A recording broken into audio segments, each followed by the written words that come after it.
listening and realizing I have no idea what's going on. And then saying, wait a minute, that's what artists do. Artists look at a mystery and reveal and show and share the beauty of the mystery.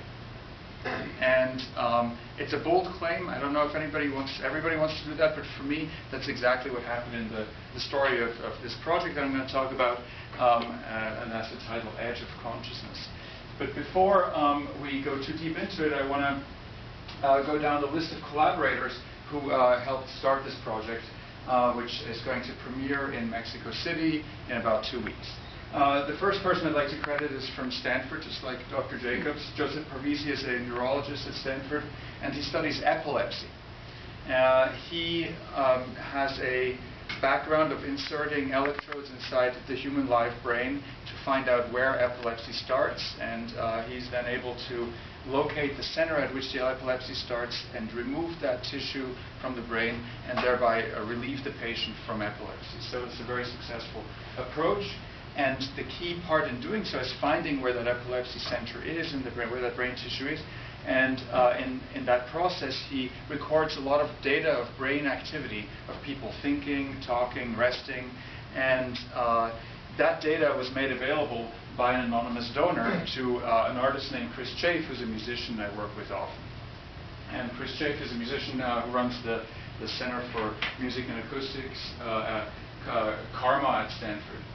He has a friend, his name is Roberto Morales, and a former student. Roberto is at National University of Mexico, UNAM, in Mexico City, and he asked Chris and myself to come and install music based on the activity of the brain that the anonymous donor gave us in this very beautiful gallery called the Memorial Digital Art Gallery.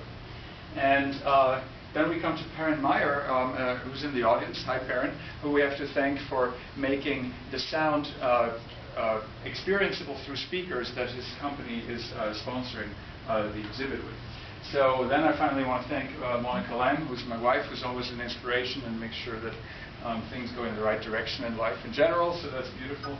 And very importantly, Stefano Bertozzi, who is putting us up in Mexico City. So that is all happening right now, and that's the constellation that's in my mind. So when I see this list of names, I am filled with gratitude, but I also notice that my brain is resonating very quickly with all these names.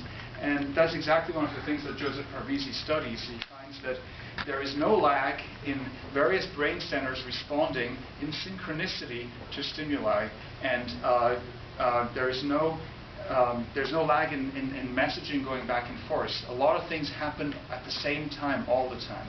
And this, up till recently, was called the noise in the brain. And it was sort of mysterious, but this noise actually, of course, is full of information. What it means exactly, we don't know, but that's the mystery that we're walking up to.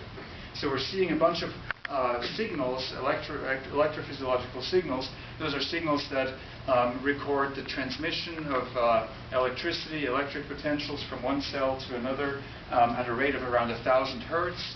And they're very rich data, and they're very intense. So the way I imagined this is, well, I wanted, at first, as a sketch, I wanted to see how a whole bunch of speakers would hang from the ceiling and play the sounds of the recordings of the brain activity in the locations where the brain, where they were sampled, and sort of make a large brain that you could sort of sit under and just listen.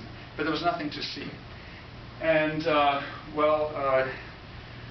Chris showed me the data, and he said, well, the data is actually really beautiful, and you've got to visualize it. You can't just, play the sounds.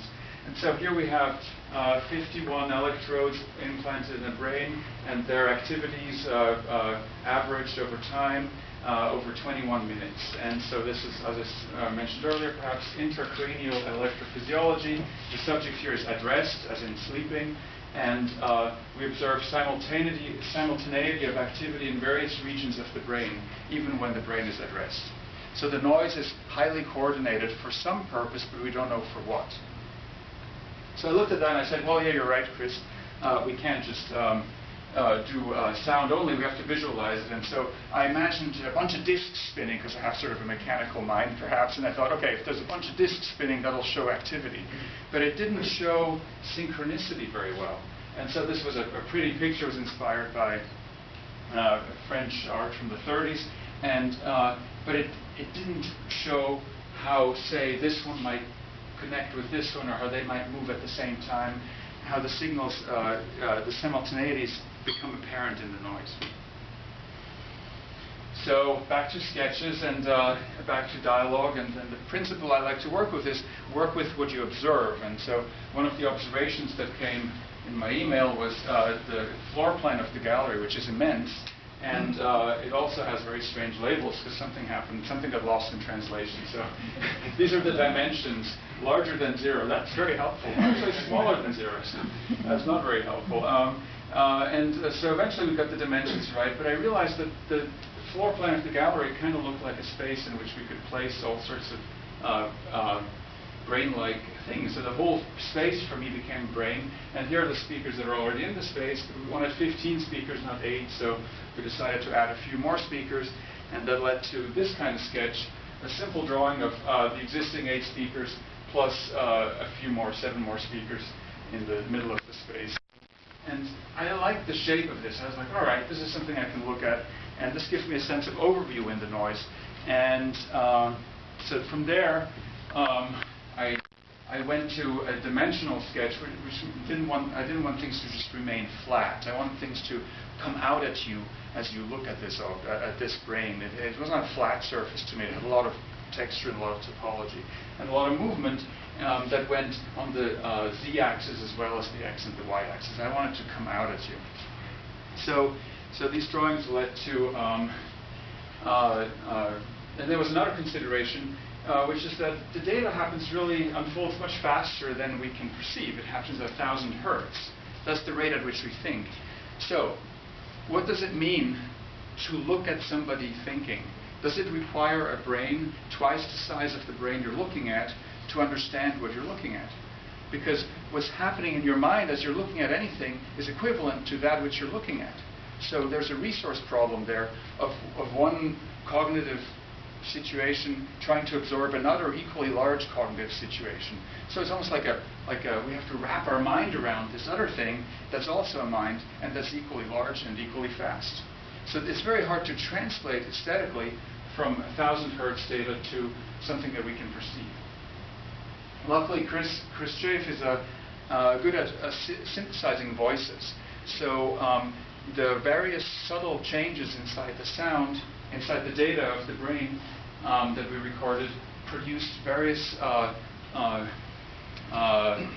modulations of the synthetic human voice, something like things like that. Very subtle variations that we can actually modulate at a rate of 1,000 hertz, so we can hear it just fine. And so we thought, okay, well, that's a pretty good channel. And again, of course, we're not looking at a whole brain, but a subset of the brain. But we can do 15 times 1,000 hertz in music. But visually, that's impossible because our flicker fusion rate is at 30 hertz, so we can't perceive those changes at 1,000 hertz. So we had to downsample the data to the animation scale of 30 hertz. And then finally, you have to have things happen, not just constantly at 30 hertz, but you have to have things happen over time where we can feel that there's a scene-to-scene progression, and it's kind of a chapter. So we went to a 0.03 or 33-second scene cycle, and that is the multi-scale representation. But because we have all these open channels, the auditory, the visual, and also the narrative, we can put that all back together again, perhaps, and get a cohesive image of what might be going on at all 3 levels at the same time. So then came this kind of model where we have our 15 centers where we measure brain activity, and there's data at each of these points. I make that data control lights, and I make that data control movement, and I make that data control cyclical types of movements that happen between the poles. So when the difference between 2 locations here is larger than a certain amount, I make the light move from one to the other. So those are the sets of animations I worked with, and we have a lot of data processing that gets the raw data into formats that we can then put into the animation and into the music, and we put the whole thing together. How are we doing with time? 10 minutes. Okay. Plenty of time. Okay. So that's the first thing you'll see when you go into that gallery. In addition to it, you'll see speakers all around the space, and this then acts as a map for the sound that you hear, and kind of a sense of overview. And there's also a bench in front of this TV monitor that shows this animation. And when you sit down on the bench, the animation changes because I wanted to mark the observation. So what happens is, this is all black and white, and what I'm showing you now is the thing you'd see if you'd sit down on the bench, because the bench turns the screen from black and white to color. And it's a little bit of a special effect there. So here you have different views of how these things might move. These are just rough sketches. You see the lights moving around. You see, and then there's chapters. And what I was thinking about, again, with the mystery, is that our perception is always partial, and that's fine, and let's celebrate that, and let's embrace that. And so I make things fall apart and disappear, and then I make things come back together again, and that's the dramatic unfolding of the movie over 21 minutes. You see various rings and parts and elements just disappear, and then sometimes they come back. Here we have only these outer rings, and then we don't only have this mysterious surface. Then I guess it comes back again. Oh, here suddenly the nodes are highlighted, but the surface is gone. And then there's another chapter here. Go back to the earlier state, and then the outer rings disappear. And then these connections here, we don't know how these centers are connected. They're connected in myriad ways. So this is a simplification, but my imagination allows me to say, okay, we connect them one way and we get one shape, and then let's say we fabricate a memory, maybe we can imagine this connecting some other way, and so this goes through like this. And the connections then become like worms that constantly look out for connections to other parts of the brain. And that comes from an observation I made in Montreal, where scientists shared with me a developing frog's brain, and the frog's brain was visible through a microscope. The brain was alive, and the frog's eye was stimulated with flashes of light. And every single time there was a flash of light, the neurons in the developing tadpole's brain grew and reached and connected with each other. And this is something that you can actually observe in real time. It's a wonderful mystery. It's a beautiful thing. It's very moving. And so I guess I was trying to get back to that neuroplasticity, that feeling of things connecting in different ways, and trying to make that a real-time experience. Now, there's another variety. So I think now I'm ready to show you. This is computer graphics, so it takes a very long time to render everything. So actually, all sorts of computers are rendering these images. They take about 2 minutes to render, but there's 38,000 of them, so it's a long time. And so I can show you right now 33 seconds of these 21 minutes. And it's the first time I'm showing it anywhere, so I'm curious to see what you think. It's very brief, so let's see where we can get this going.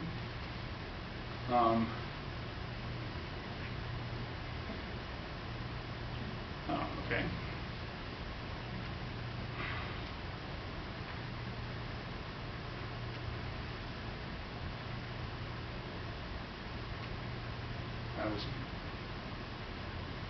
I'll have to change this around 1 second.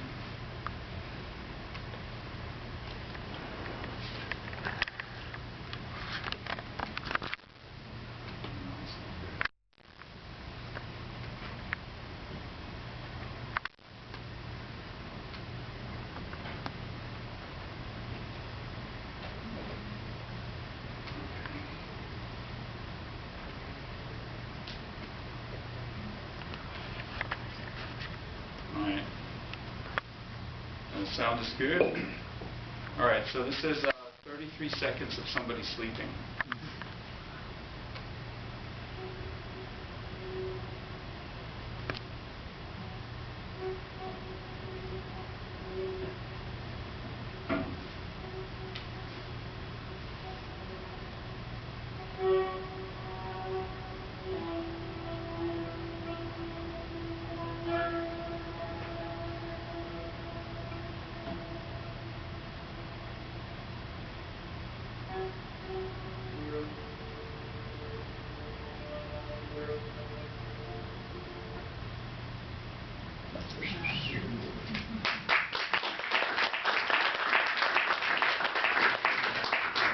Thank you.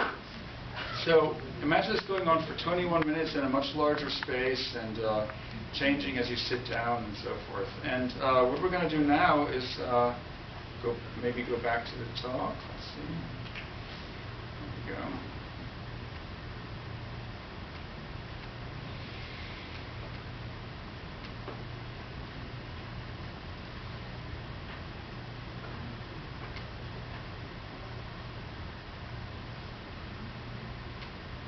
There. Super. Okay. And so my questions that I want to end with are, what if? What if we were to learn this language? Would we reveal something about the mystery of thinking? And more importantly, would we reveal something about what makes us think in the first place? Why do we decide to have any thought? Why the brain sort of just takes off, right? The frog brain that forms its neurons, it just takes off. And there's no real explanation for why it does that. It's kind of like the grass, it just grows. And you can describe how it grows, you describe what it takes to grow, but why it wants to grow in the first place, that is a complete mystery to me. And as we look at this data more closely, are we going to learn more about that mystery? And can we decode it in some way, or do we surrender in front of it and appreciate its beauty? Here's the poster for it. This is what it's going to look like, I guess. So it's very glowy. And if any of you are in Mexico City in the next couple of weeks, swing by. The next question I have is, so if we get the brain, what if we get a whole bunch of brains? And here's a diagram of 38 students of mine interacting over 3 months in an online course. And every time they interacted with each other about an artwork they did, they created a line, and more lines. Red lines means multiple interactions, and really light lines means very few interactions. And so in spending 3 months thinking together, my students developed a network that goes beyond the individual brain, but looks very similar in a way, at least to me, and has the same kind of a bubbly, ripply, floating effect, if you look at it over time, of tentative connections here and there, and the whole thing's kind of unstable and kind of shaky. It doesn't really go anywhere, but it's beautiful to behold. What if we could apply that same understanding that we developed from a single brain to multiple brains? Would we understand something about the thinking we? What would that look like? And this is a group of 38 people, but what if we carried this forward and start looking at something like this? This is Twitter hashtag responses to Ferguson, hashtag Ferguson responses on after the verdict concerning Michael Brown on November 25th and 26th, 2014. So this shows a reflection of brain activities across the whole globe. Millions of people responding to a single thing, to a single stimulus at a single instant. And what could we learn about ourselves and our togetherness if we start understanding that mystery? And that's where it brings me to Excel into. Thank you very much.